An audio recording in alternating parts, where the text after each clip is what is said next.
LeBron James needed only 2 letters to answer what stood out to him from Game 1 of the NBA Finals.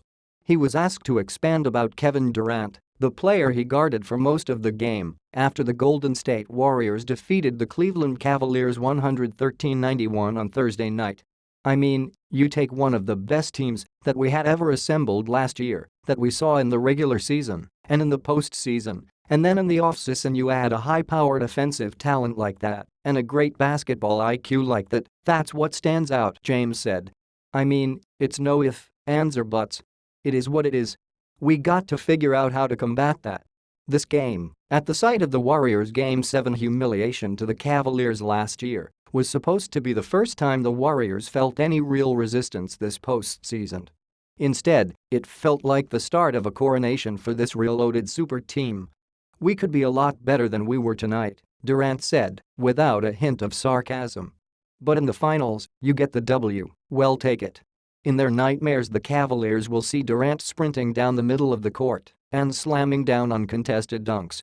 Durant unleashed the fury of 9 years with no championships with one lopsided finals appearance.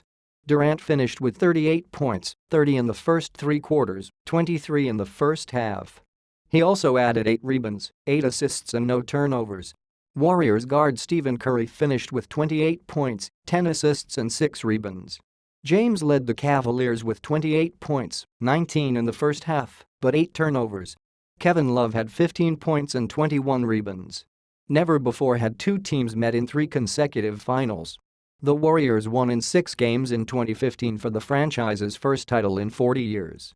The Cavaliers won a 7-game series in 2016 after trailing 3-1 in the series. They were the first team to recover from a 3-1 deficit in the finals, winning the first championship for any Cleveland professional team in 53 years. This year, the showdown seemed inevitable.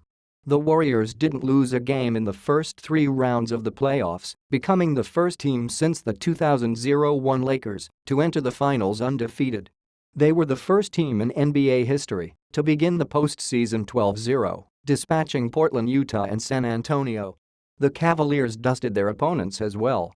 The Pacers, Raptors, and Celtics fell quickly, though Boston at least won a game. Both teams entered with more than a week of rest.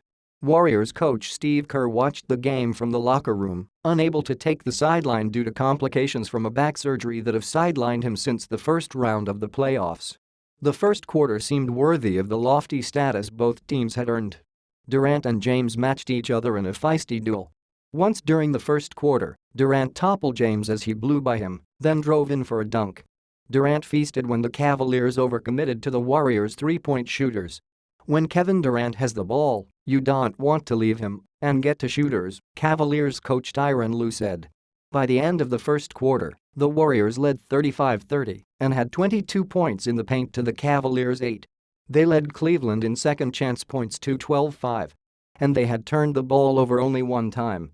In the second quarter they extended that lead to 8.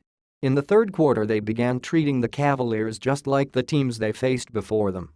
The Cavaliers didn't score for the first 3:56 after the break, while the Warriors went on a 13-0 run to take a 21-point lead. It was all too much for Cleveland to overcome, at least for one day.